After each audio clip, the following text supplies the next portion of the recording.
getting ready to get started for the Carter Center press conference.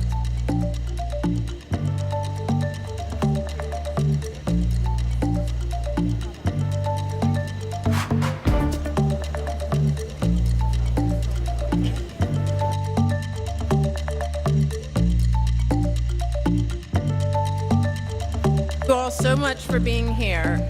My name is Eve Bird, and I'm the director of the mental health program at the Carter Center.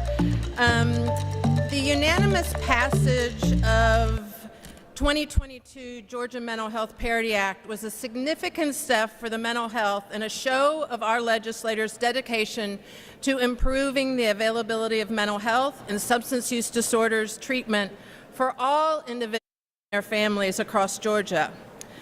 This was also a lifelong mission for our late founder and leader, Rosalind Carter. Mrs. Carter knew that recovery is real.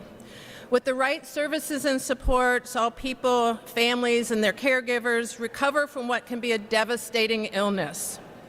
She was very much ahead of her time and tireless in pushing for equitable, quality mental health care availability for all the supports caregivers need as well. The Carter Center and the Rosalind Carter Institute for Caregivers is thrilled to have recently announced a merging of two organizations and its commitment to together amplify and bring attention and support for persons with mental illness and substance use disorders and all family caregivers of persons challenged by all illnesses or disabilities. As you know, since April 2022, Georgians with health coverage are entitled to the coverage of their mental health treatment equal to that of their physical health treatments. As we heard today at our second annual Mental Health Parity event, progress has been made, but we have much work to do. We cannot check that box. We greatly appreciate the efforts of DCH and DOI to obtain the data from insurers and the work done on their websites needed to file a complaint. But you cannot check that box, as I said before. The data and reporting remain insufficient, the websites for complaints are not easily accessible, and our population needs to understand their rights. Over 75 member organizations of the Georgia Mental Health Parity Collaborative continue to monitor our state's progress. It's fine to pass legislation, but if the legislation just stays on the books and is not implemented, we don't help anybody. Last year, with the generous support of Arthur M. Blank Family Foundation, the Carter Center embarked on its first mental health parity awareness campaign, focusing on two cities, Savannah and Albany, with the intent to reach women known as the primary caregivers for health decisions in their families and to reach underserved communities. The Carter Center and its partners aim to raise public awareness of the right to access for mental health care that is equitable to physical health care in Georgia. The campaign results revealed we can raise awareness that mental health care is now a right under the law, and that individuals with that understanding, once they know this, are inclined to reach out to their insurers for their care. Encouraged by these results and additional generous support by the Blank Family Foundation, in the next couple of months, we will release our second campaign, especially focused on women of color. Together with our communications team and the agency Jackson and Spalding, the Carter Center Mental Health Program is committed to reaching people in creative ways. So stay tuned, and we'll make certain that everyone's rights, the rights of individuals are become much more apparent. Our work will not be over until every Georgian knows that that if they have public or private health insurance, they have coverage for their mental health treatment, and their insurer is covering the health of their mind on par with the rest of their body. I want you all to know that the Carter Center-led Mental Health Parity Collaborative will remain engaged in monitoring the implementation of Georgia's parity law. We encourage you to access cartercenter.org and the Georgia Mental Health Parity Collaborative enjoyed this effort. A day does not go by when we do not hear about a family member, classmate, or neighbor that if they got the care they need would be in much better health. We ask DCH and DOI to continue to improve upon the data they are collecting and enforce all that is available to them through the model Georgia legislation. We ask the legislature to make sure the department has the financial resources and expertise needed to enforce this legislation so that we have a healthier Georgia and can lead in this nation. We ask our departments to improve community understanding and provide guidance to know how to seek care through insurer and life complaints and file complaints so that they can improve our system. We ask for people in need of care to contact their insurer, and all caregivers remain strong in assisting their loved ones to work with their insurers. It is a monumental task, I know, I've been there personally, but please, as individuals, remain hopeful and know that the staff at the Carter Center go to work every day to push for full implementation of our House Bill 1013. We ask you again to visit thecartercenter.org to learn about the Georgia Parity Collaborative, 75 members strong across the state of Georgia, and help us to make sure that we get equitable behavioral health care across Georgia. And finally, being here in the state capitol, please thank those legislators who continue to support Georgia Mental Health Parity Act, and we have one of them with us today, the co-author of House Bill 1013. And remind them that our work is not finished, however. It is up to all of us to ensure we achieve mental health parity in Georgia. Thank you so much for being here and your interest in this topic. And at this time, I have the great pleasure to welcome and introduce our Carter Center CEO, Paige Alexander. Thank you, Eve, and the entire Carter Center team and our many partners for helping us make this event possible. Your dedication to advance payment for insurers on mental health is incredibly important. We at the Carter Center remain true to our founders' legacies, including the advancement of policy that improves the lives of persons living with mental health illness and substance use disorders. So I would just like to say a special thanks to Representative Oliver, who is supposed to be in the Appropriations Committee, so I'm going to cut this short and say the importance of making sure insurers and the population know that if you break your leg, you can have insurance coverage, and if you have a mental health illness or a substance use disorder challenge, you also have your insurance cover it. So thank you to the bipartisan legislation that came out in 2022 and the stalwart support that we had of Representative Oliver, and thank you to the Blank Foundation for all the work that you have done to help make sure Georgians know what their rights are. So with that, let me turn it over to Representative Oliver.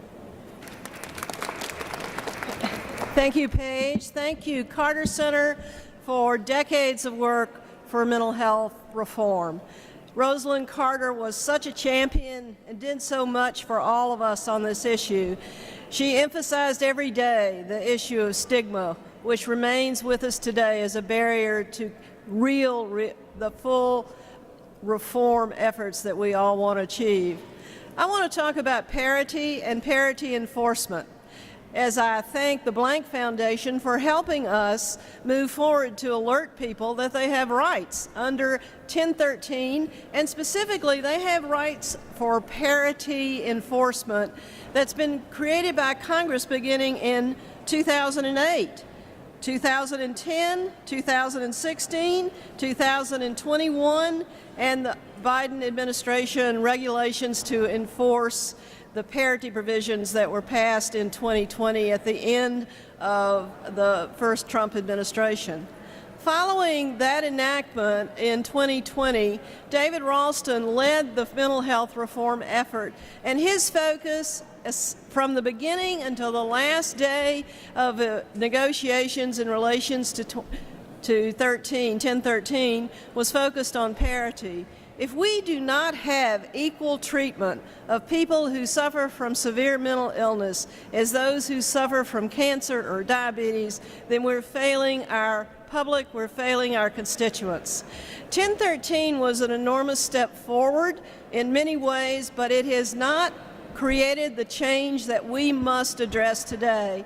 The House leadership is working diligently on a daily basis to create new legislation tweaks, new legislation amendments to 1013.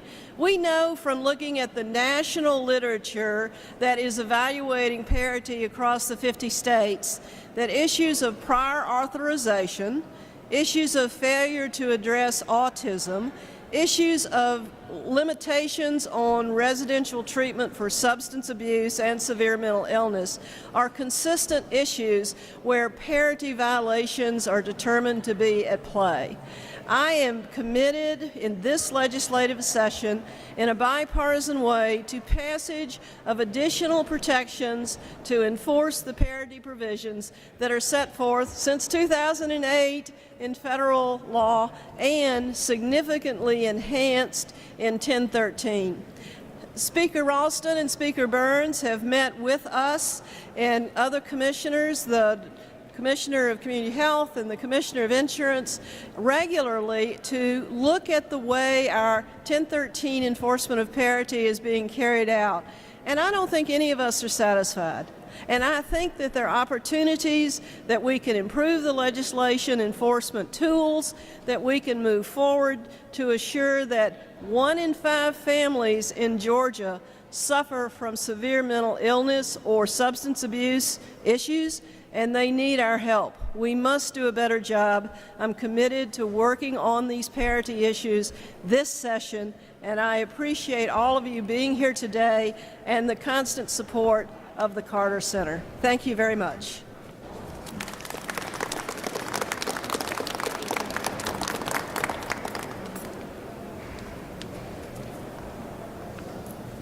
Thank you all. And at this point, if we're happy to take any questions people might have or the press might have.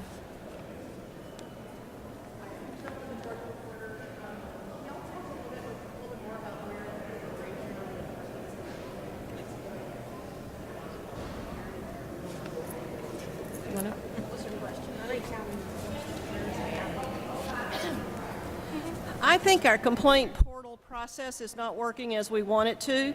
I want to separate out parity complaints from other general complaints that go forward to the Department of Community Health and to the Office of Insurance. I don't think that the Insurance Commissioner has completed in a timely manner his comparative analysis of other state plans. So those are the two issues that I'm focused on. I think that we have some catch-up to do, and we have some new enforcement tools that might improve our process.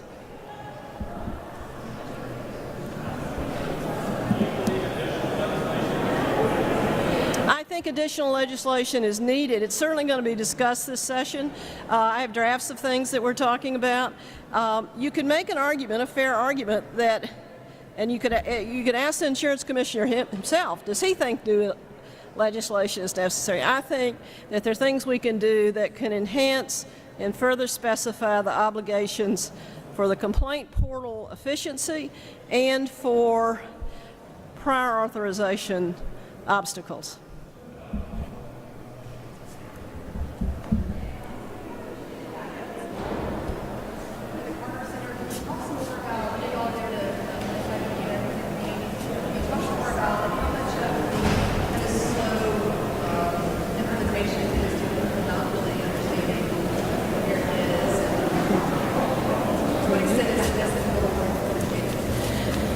I think any of us in this room would recognize, having worked with family, friends, coworkers, that the general public doesn't know where to go when they need help.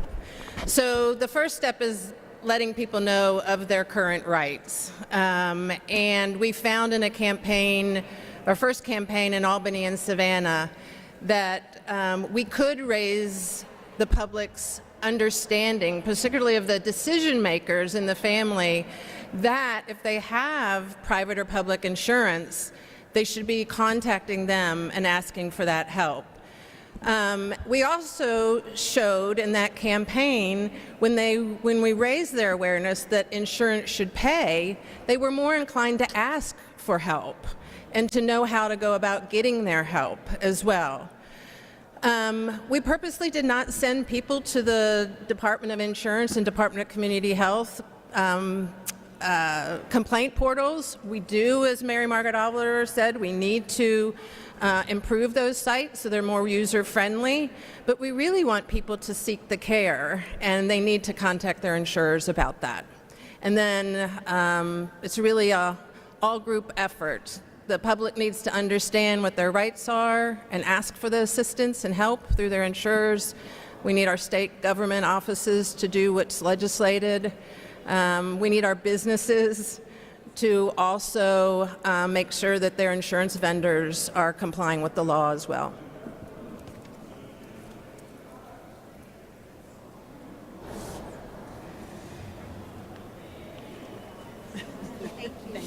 Thank you all.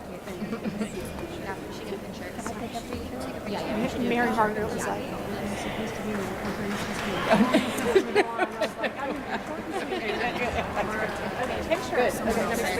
let's see if someone else. Anybody else want to join us? Come up here and join us.